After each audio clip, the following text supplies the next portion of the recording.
Olá, este é um vídeo para o 7º ano, matéria de artes, volume 3.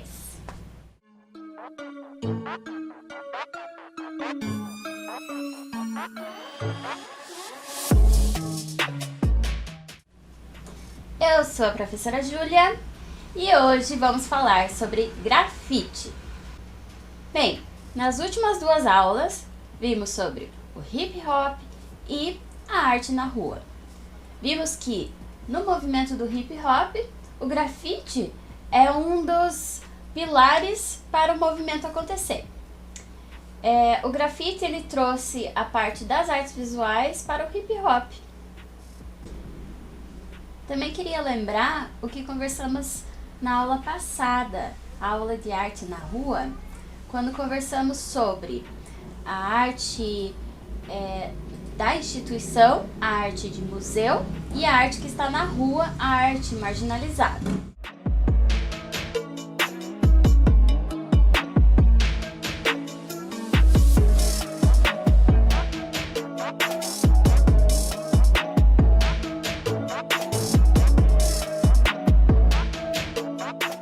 No Egito Antigo, também já haviam alguns tipos de marcações na parede chamados hieróglifos. Na Roma Antiga, em Pompeia, em vários lugares da Antiguidade. Historicamente, o ato de escrever e desenhar em paredes em propriedade pública começa desde os primórdios da humanidade. Foi apenas no século V que o conceito de vandalismo começou a surgir, na época medieval. Começou com grupos de jovens, normalmente do hip hop, que espalhavam seus tags pela cidade. O tag não é nada mais que uma assinatura feita com o spray do grafite. Então esse spray era usado para ser muito rápido porque era uma ação ilegal e eles tinham que fazer isso escondidos. O tag servia como um "eu estive aqui". Com o tempo, essas assinaturas simples foram ganhando forma e cores e desenhos diferentes e foram ficando cada vez mais estilizadas e maiores. O que era apenas um grafite pequeno virou um mural grande. Agora, vagões de trens eram pintados, dentro de metrôs, muros. E assim foi desenvolvendo uma estética própria dessa arte de rua. Foi nos anos 80 que o grafite ganhou visibilidade no Brasil.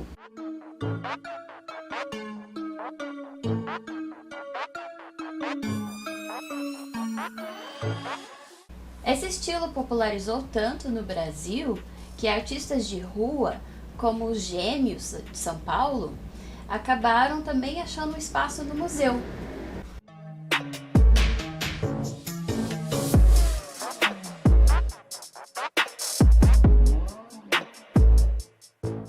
Esse movimento da arte que era feito exclusivamente para estar na rua, para o museu, começou a acontecer no mundo inteiro, nos Estados Unidos, na Europa, e isso traz questionamentos para nós, de que uma arte que era feita com uma função de ser livre para todos e feito para ver de prédios altos, de muros, de lugares inesperados, quando isso é tirado da rua e colocado dentro do museu. Existe alguma diferença nessa arte? Ela é a mesma coisa para vocês? O contexto muda a maneira com que você vê essa arte?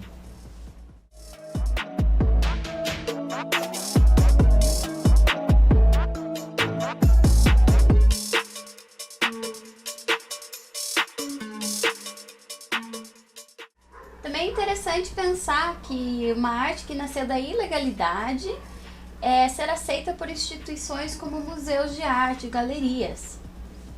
Por causa dessa ilegalidade, muitos artistas se mantinham no anonimato. O Banksy é um ótimo exemplo de um artista que se mantém até hoje no anonimato. O grafite de rua dele interage com o público, tem questões sociais, políticas, interage também com o ambiente. Dentro do grafite de Nova York, vamos destacar alguns artistas. O Keith Haring, ele foi genial. Fez toda uma estética de grafite própria dos anos 70 de Nova York.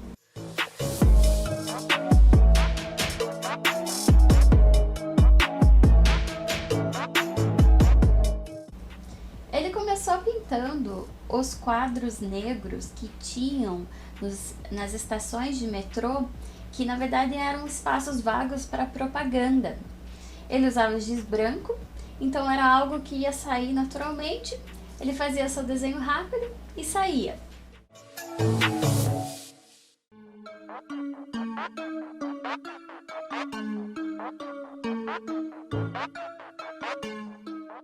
Ele desenhava figuras dançantes de uma maneira muito simples, colorida e vibrante.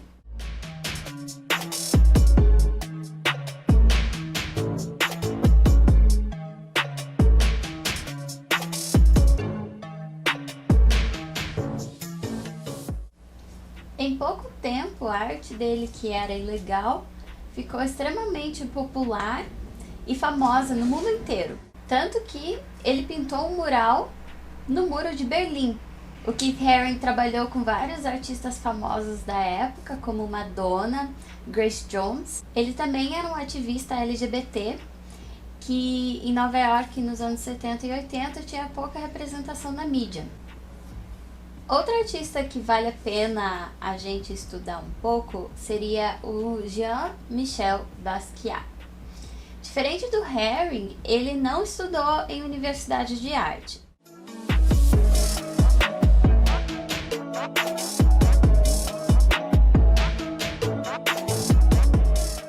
Ele aprendeu sobre pintura e desenho através da família e através de visitas a museus. Aos 17 anos de idade, Basquiat saiu de casa e começou a espalhar o seu próprio tag pelas ruas de Nova York. Ele criou seu próprio estilo de pintura e catava sucatas na rua para poder ter materiais para pintar. Então, painéis, telas, o que ele conseguia de material para ajudar ele. E também ele reaproveitava os materiais como tintas, pincéis, lápis, para poder aproveitar o que ele podia para fazer os trabalhos dele.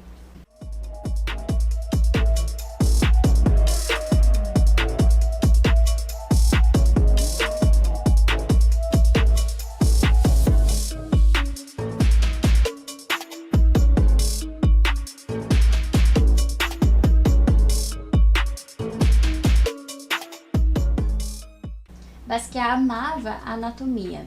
Muitos dos quadros dele mostram crânios ou partes de corpos, e ele dá um destaque para os corpos marginalizados, ou seja, corpos de trabalhadores, de prisioneiros, de pessoas à margem da sociedade.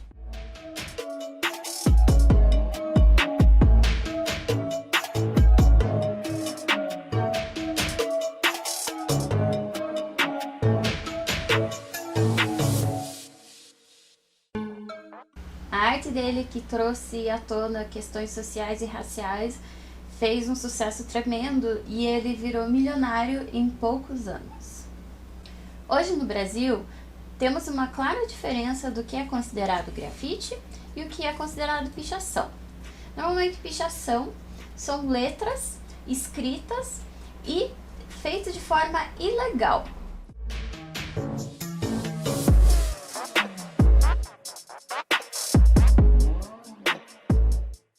O grafite tende mais para o desenho, mas não quer dizer que o grafite não pode ser feito de forma ilegal também.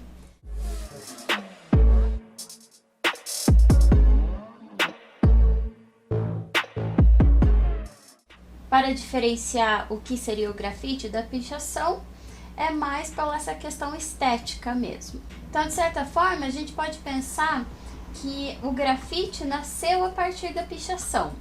A pichação, que era feita em formas de tags, assinaturas rápidas, letras e escritos, mensagens mandadas através do spray, através do mesmo suporte que é a parede, que é o muro, foi se desenvolvendo um grafite mais elaborado a partir do desenho.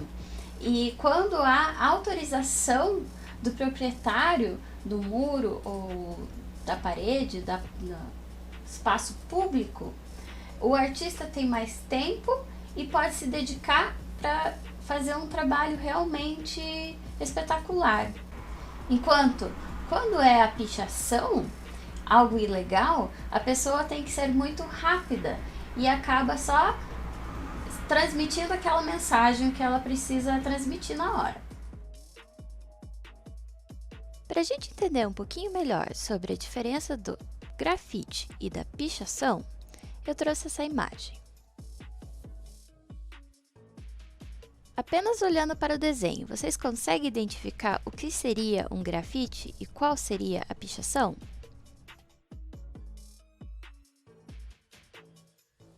Mesmo não sabendo se isso foi feito de forma ilegal ou não, podemos imaginar que o desenho é o grafite e os escritos é a pichação. Também reparem que os dois ocupam o mesmo espaço.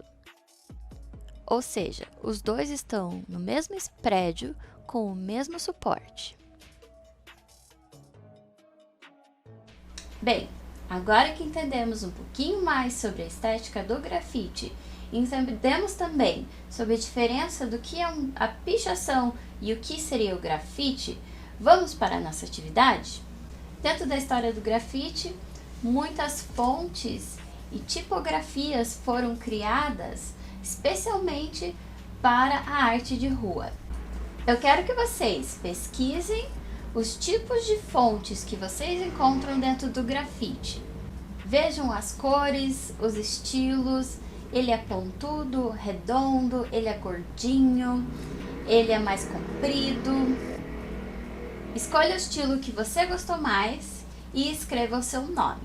Use lápis de cor, canetinhas, o que você tiver para fazer o seu grafite no papel ficar super colorido. Nos vemos no próximo vídeo.